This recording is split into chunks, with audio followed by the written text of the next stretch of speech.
previous videos, I've talked about Boosteroid and Geforce Now in my channel.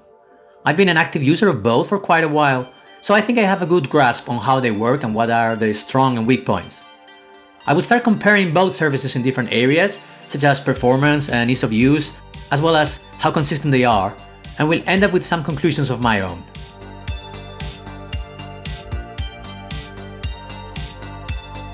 So first of all, both services are based on the same idea. They allow you to play the PC games you already own anywhere as long as your connection is decent and those games are part of their list. That means you can play on your TV away from the PC without any other setup, or your handheld or someone else's PC, etc. Let's start with the actual offering and pricing for both services. Boosteroid offers a very competitive price, lower than Geforce Now, and has around 1200 games. They also offer some games that no other services offer, thanks to a small loophole called Install and Play, which allows the user to play some games on a virtual machine where you're supposed to install them and then play. It's a bit of a shady or grey legal area, but from the user perspective it works. Now the offering for Geforce Now is larger as far as the number of games involved, over 2000, and the machines, especially the GPUs, are quite impressive, which makes sense. Geforce Now is more expensive, at least for the top tier, now called Ultimate. And as big as the offer is, some well-known developers have opted out from the service, and since they are not using the install and play trick, there's nothing you can do about it. Also, they recently added the bad news about limiting the service to 100 hours a month, which I don't think it's going to affect me, but it might affect players with a lot of game time. So I would say, regarding bang for your buck, Boosteroid is probably the better option. A very important factor is how easy and straightforward it is to use the service. Is the UI clear and easy to navigate? And especially, how long does it take from connection to actual game menu? These services have to work around game stores like Steam or Epic, so the connection isn't sometimes as flawless as you might expect. For starters, as I mentioned last time, the UI for TV on Boosteroid is absolutely atrocious. You can't even look at a bunch of games in your library. You have to scroll right just to see what you've got. It's like the devs got the screen resolution wrong or something. It's not nice to look at and manages to feel cluttered even with very little info.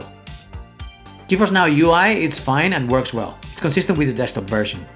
Next, I'm going to compare side-to-side launching 3 games on both services to see how they behave. I will speed it up to make it shorter. I'm going to compare from the moment I click play on the service until I reach the game's main menu. So first, Stardew Valley. And we can see how it's way faster to run Geforce Now than in Boosteroid.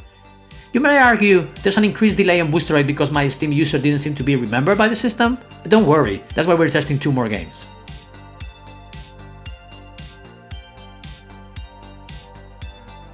We tried Dave the Diver on both systems as well.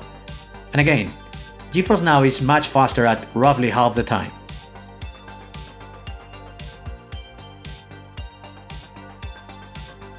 Finally, we tried the System Shock remake. And again, similar results.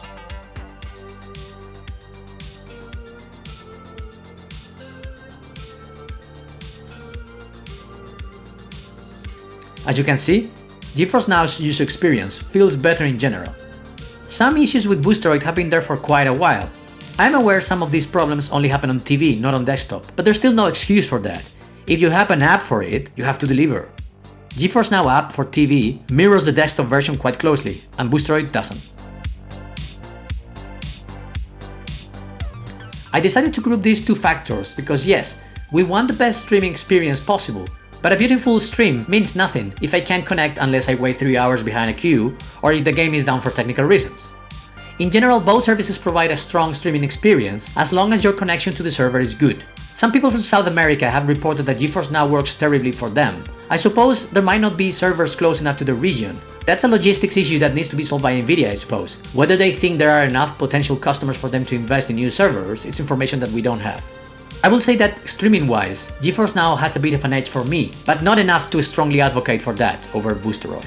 What is clear though, is that every time there's a strong new game release, I get long queues in Boosteroid. That used to be true for Geforce Now years ago, but not anymore, or it's extremely rare.